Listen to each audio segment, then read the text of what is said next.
d'emblée, l'article 1er dispose que la définition de l'économie sociale et solidaire est un mode d'entreprendre.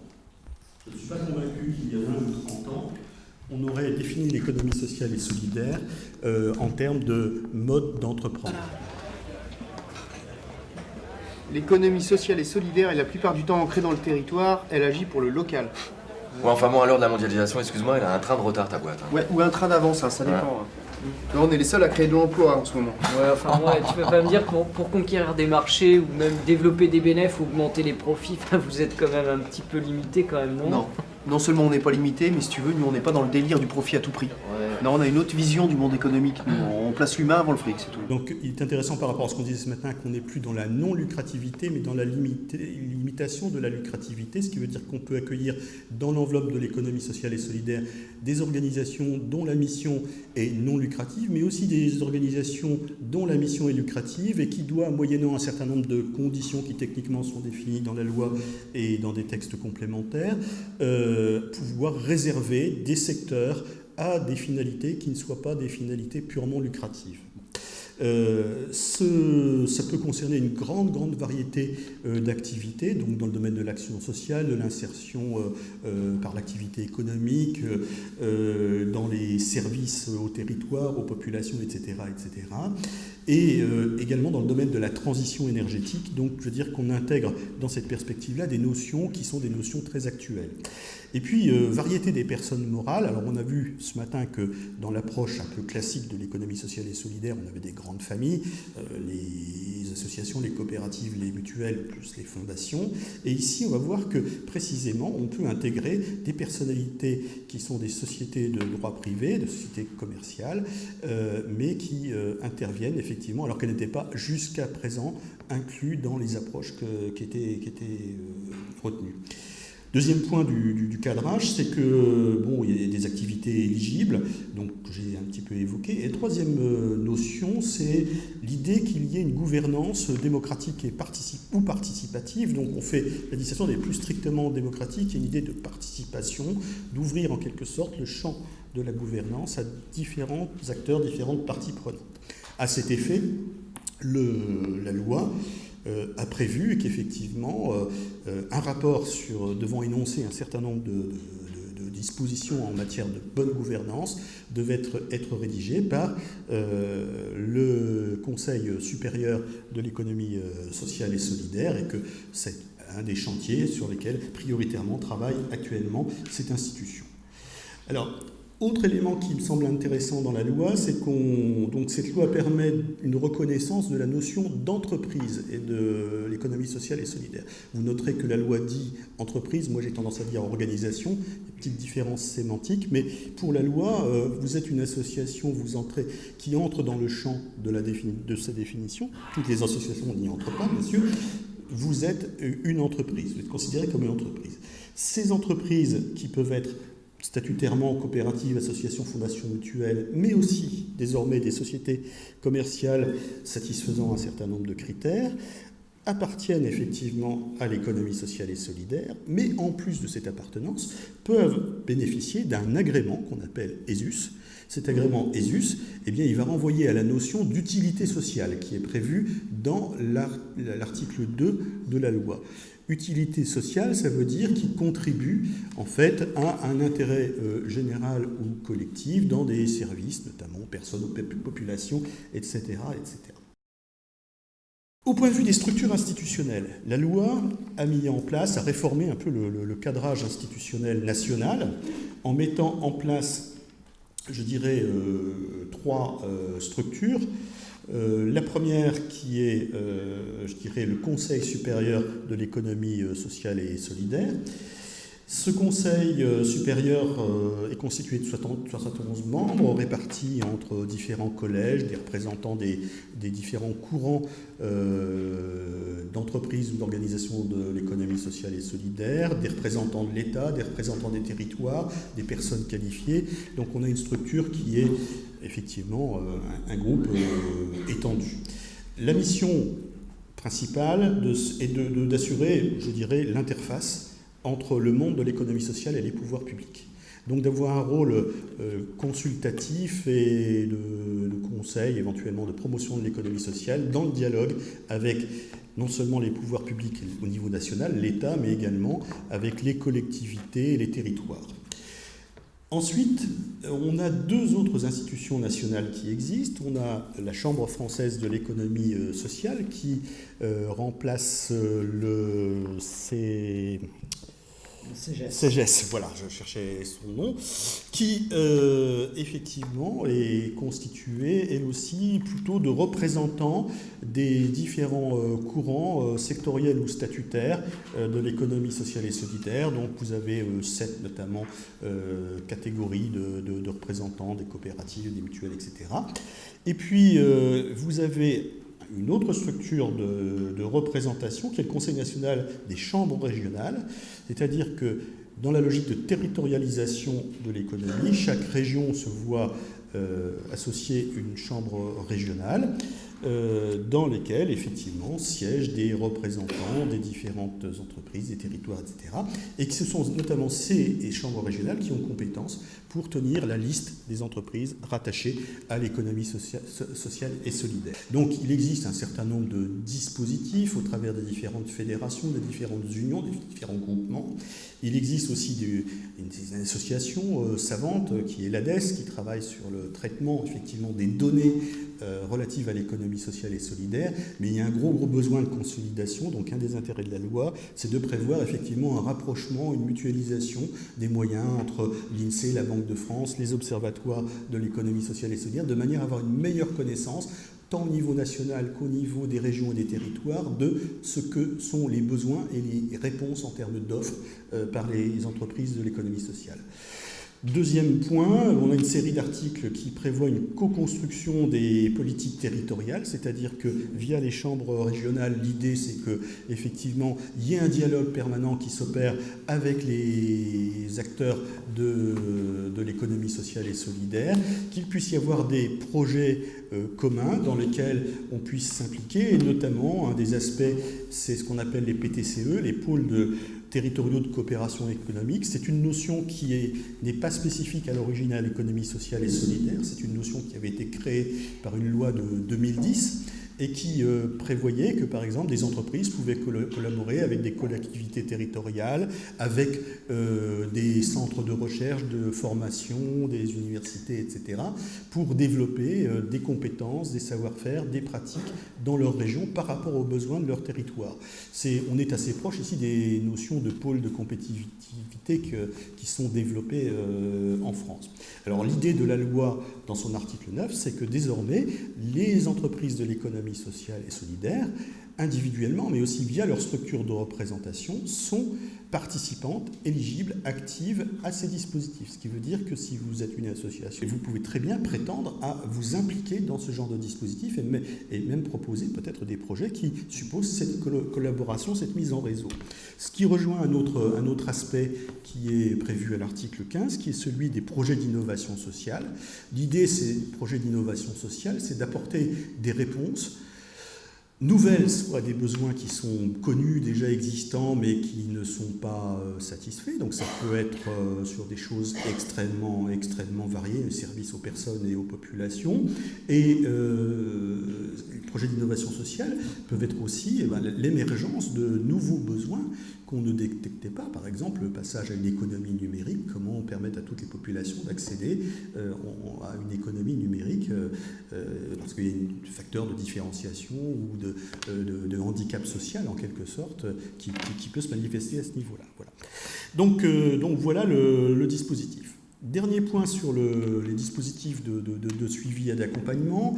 Premièrement, la loi, dans son article 13, précise des dispositions relatives à la commande publique, avec 3 axes d'orientation, c'est-à-dire qu'elle demande aux personnes publiques d'avoir par exemple des politiques d'achat responsables, d'avoir des politiques relatives par exemple à des activités d'intégration sociale de personnes en difficulté. Et puis elle propose également un troisième axe qui est un axe de conventionnement avec l'État pour les organisations de l'économie sociale et solidaire, notamment les associations, par exemple dans le cadre de ce qu'on appelle des PLIE, des plans locaux d'insertion et d'emploi, des plans pluriannuels. La subvention a enfin une définition légale, c'est-à-dire que jusqu'à présent, en droit français, la subvention faisait l'objet d'une définition jurisprudentielle. La loi pose une définition de cette subvention qui reprend ce qu'on avait dans la jurisprudence auparavant, mais qui permet de donner une sorte de légitimité et de légalité à la notion de subvention. Puis, il y a tout un volet qui concerne l'accès au financement des entreprises de l'économie sociale et solidaire, financement institutionnel mais aussi financement solidaire, c'est l'article 13. Et là je voudrais vous présenter un exemple tout à fait récent, c'est un conventionnement qui a été signé le 1er octobre dernier dans la région Nord-Pas-de-Calais et sous l'égide de la Chambre régionale de l'économie sociale et solidaire, qui a réuni d'une part des financeurs solidaires avec la Caisse solidaire, avec Autonomie et Solidarité, avec les Cigales qui sont des associations présentes dans de nombreuses régions, avec des pôles de financement de l'aide à l'insertion dans la région Nord, dans chaque département Nord et Pas-de-Calais. Chacun ayant un peu des missions différentes, les uns étant plus sur le démarrage, amorçage d'entreprise, d'autres sur l'insertion, d'autres sur différents projets. Ça, c'est du côté donc des partenaires de l'économie de financement solidaire. Et puis du côté de financement institutionnel, vous avez BPI France qui en fait rassemble des ressources et des compétences qui émanent de la Caisse des dépôts et consignations entreprises, de d'Oseo qui était spécialisé dans le financement des petites et moyennes entreprises, et puis du fonds stratégique d'investissement qui est le fonds souverain de la France, dans laquelle on peut drainer des capitaux internationaux. Voilà. Et ce qui est intéressant, c'est que dans ce conventionnement, vous voyez que vous avez une catégorie d'acteurs de l'économie sociale et solidaire qui sont tout de suite positionnés, ce sont les SCOP, sociétés coopératives de production. Rien n'interdit à ce que d'autres acteurs, d'autres structures, sous d'autres formes juridiques puissent être présents. Donc il y a cette démarche qui va être à construire dans l'ensemble des réseaux et des groupements associatifs. On a un mot sur les dispositifs locaux d'accompagnement, qui est un mode de financement. Alors, ces dispositifs locaux d'accompagnement sont financés, je dirais, pour la plus grande part, ça représente 25 milliards d'euros en 2014. Et ces dispositifs sont financés à peu près à équivalence par la Caisse des dépôts et consignations et les collectivités territoriales, et à hauteur de 10% par les fonds européens. Puis après, le reste, c'est l'État, plus un peanuts qui est de petits contributeurs. Ça concerne essentiellement les secteurs d'insertion d'emploi, de culture, de famille, enfance, jeunesse, de sport, bref, dans tous les secteurs où on a une forte présence associative. Et les thématiques sont intéressantes. Ce sont des thématiques qui touchent très souvent sur des questions de stratégie, d'organisation interne et de gestion des ressources humaines pour des associations de petite ou de moyenne taille. Donc là, il y a aussi peut-être une piste dans laquelle il faudra réfléchir, et je pense que notamment le petit guide qui nous a été présenté ce matin appelle à une réflexion, une vision assez globale de tous ces dispositifs qui sont nombreux. Si j'en viens maintenant aux dispositions qui concernent le monde associatif, eh bien vous avez un certain nombre d'articles qui sont répartis, on peut les répartir en trois familles. Il y a une première famille qui est encourager en fait l'engagement associatif.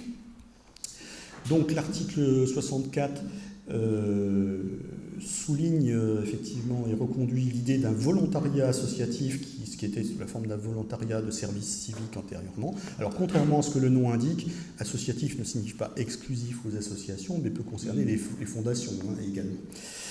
Deuxième point qui là est commence à poser peut-être un petit peu plus problème. Il y a la question de la reconnaissance des compétences des bénévoles, qui est une demande, une attente qui peut être bien réelle, sur laquelle effectivement la loi n'est sans doute pas aux yeux de certains allée aussi loin qu'il y avait des attentes, mais la loi donne la possibilité aux associations ou à leurs structures représentatives de mettre en place des dispositifs de reconnaissance et de validation qui facilitent par exemple après l'accès à des procédures de type VAE, validation des acquis, l'expérience. Et puis on a également des encouragements relatifs à l'engagement des jeunes dans les associations, donc là sous la forme d'un certain nombre de contrats par notamment les dispositifs locaux d'accompagnement. Un autre point qui me semble intéressant et qui peut intéresser nombre d'entre vous, c'est la formation des dirigeants. Il y a dans les mesures, effectivement, on renvoie effectivement les différents acteurs de l'économie sociale à la nécessité de renforcer, de consolider leurs compétences professionnelles, stratégiques, managériales, gestionnaires, tout ce que vous voulez, et soit en passant par des filières de qualification institutionnelle, soit effectivement en accédant à des formations de très haut niveau. Et puis le dernier point, c'est le rapport sur les congés, les dispositifs de congés existants. C'était une des attentes et c'était prévu dans les versions préparatoires de la loi de peut-être mettre en place un système de congés qui permettrait à des personnes de dégager de leur temps pour venir exercer des responsabilités associatives. Alors ce point-là est sans doute assez en retrait dans le dispositif actuel, puisqu'il n'y a pas de mesure qui ait été prise explicitement. Alors deuxième point, c'est deuxième type de groupe de mesures, les mesures qui visent à faciliter le financement des associations. Donc on ouvre la possibilité de constituer des enveloppes de financement mixtes entre public et privé. Vous retrouvez là au fond une idée qui n'est pas très nouvelle, mais qui est l'application au secteur de l'économie sociale des principes du PPP, des partenariats publics-privés, qui a été très en vogue il y a quelques années. Il y a une réforme des titres associatifs. Les titres associatifs, c'est quoi? C'est la possibilité pour des associations d'émettre des titres de caractère financier, mais sans droit de vote, si vous voulez. Et bien évidemment, qui peut émettre ça? Ça ne peut être que de très grandes structures, donc ça a un impact limité. On a retoiletté, modernisé un peu le dispositif. Ce qui est possible également, c'est qu'il y a un certain nombre de dispositions qui visent à élargir le droit des associations dans le sens notamment de la reconnaissance d'utilité publique. Alors je parle hors régime de droit local en Alsace-Moselle, où il y a quelques spécificités, bien sûr, comme vous le savez, mais avec deux points, notamment la possibilité d'avoir plus de facilité pour recevoir des libéralités, des legs, des dons, et puis la possibilité aussi d'administrer des biens immobiliers, ce qui était quand même très restrictif. Attention, ça ne signifie pas que toutes les associations sont éligibles à ce dispositif. Il y a un certain nombre de restrictions, je pense notamment aux associations de type cultuel, 905, qui ne peuvent pas, sauf erreur de ma part, entrer dans ce dispositif. Et dernier point, il y a la possibilité dans ces dispositifs de constituer ce qu'on appelle des fonds de fonds, c'est-à-dire de constituer les associations peuvent recourir, notamment via BPI France, à des fonds de garantie pour accompagner leurs projets en réponse à des appels d'offres, des investissements, etc., etc. Alors, troisième axe, et j'en ai bientôt fini. Vous voyez notre président François Hollande avec au-dessus le mot simplification qui plane au-dessus de lui, là, et les bras ouverts dans un grand geste œcuménique. Eh bien, comme toujours dans l'administration française, on va faire de la simplification.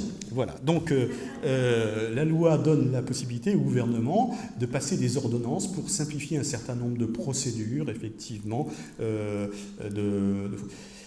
Je pense que c'est une très bonne chose et qu'il faut l'apprendre.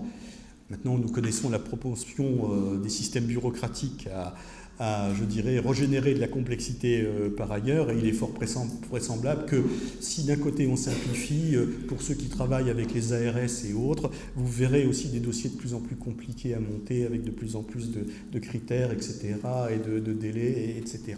Mais ça n'engage que moi. Après, on a une obligation qui est plus limitée de publication des comptes, puisqu'elle est plafonnée, je ne sais plus à quel... Il y a une notion de montant notamment de fonds publics, je crois, qui doit jouer, qui est de 150 000 €, quelque chose comme ça. Et puis, on trouve effectivement sur la fin, les articles 71 et 72, eh bien, une mention, une invitation, regroupement, aux fusions, etc., permettre aux associations de pouvoir rassembler leurs moyens et peut-être même se concentrer. Au final, alors les bons côtés, je ne vais pas en faire une synthèse définitive, mais pour amorcer un peu le débat, premier point, on peut dire enfin une loi. Il était temps, parce que jusqu'à présent, on avait toute une série de mesures, mais qui étaient des mesures statutaires, sectorielles, qui intéressaient certaines catégories. Là, enfin, on a une sorte d'enveloppe qui est commune. Cette enveloppe, elle était attendue, demandée depuis longtemps par nombre d'opérateurs, donc c'est une reconnaissance dont il ne faut pas se priver, avec notamment les idées de labellisation, des choses comme ça. Dans la loi cadre, il y a beaucoup de louables intentions, notamment sur les collaborations territoriales, sur le financement, etc., etc. Il y a des possibilités de décloisonnement entre acteurs, il n'y a pas de liaison qui est mal à propos, mais sur les possibilités de financement d'actions, et on peut travailler à plusieurs sur des mêmes projets, donc tout ça est très très positif. Il y a d'autres points, mais En revanche, d'un point de vue plus distancié et critique, je remarquerai que la question de l'utilité sociale pose question à mon sens, mais je trouve qu'il est assez significatif que l'article 1er définisse l'économie sociale et solidaire comme un mode d'entreprendre, et seulement l'article 2 place l'utilité sociale. Il me semble que peut-être aurait été judicieux de commencer par l'utilité sociale et après le comment. Donc ça, c'est un point de vue purement indicatif. D'autre part, est-ce qu'il suffit d'avoir une utilité sociale pour avoir une réelle vocation sociale? C'est, quand vous voyez Uber et un certain nombre d'entreprises qui peuvent se réclamer d'une certaine économie collaborative, voire sociale et solidaire, au fond, c'est pas parce qu'on a une utilité sociale qu'on a réellement une vocation sociale. Et c'est en termes de vocation sociale où, à mon sens, il faut aller chercher quelque chose de supplémentaire. Deuxième point, je crois que cette loi, elle est quand même très poreuse aux idées dans l'air du temps, c'est-à-dire que sous son couvert de loi cadre, elle véhicule un certain nombre de présupposés qui sont les présupposés de la nouvelle gestion publique. Mettons les financements des délégations de services publics ou des partenaires parapublics sous la logique de la contractualisation, de l'appel d'offres, de l'appel à projets, etc., de la mise en concurrence. Facilitons des concentrations des structures de plus grande taille. Brouillons un peu peut-être les pistes entre ce qui est privé, marchand, et ce qui ne l'est pas. Bref, au fond, on a une approche qui est quand même dans l'esprit et la continuité de la plupart des politiques publiques de ces 15 dernières années. Et puis, alors, dernier point, et là encore qui n'engage que moi, cette loi, c'était la loi Hamon, du gouvernement Ayrault. Aujourd'hui, vous avez Caroline Delga et un certain nombre de personnes qui ont relayé, mais on est redescendu au rang d'un secrétariat d'État. Et on peut se demander si effectivement la perspective Macron est la même que la perspective Hamon, pour dire les choses clairement. Voilà.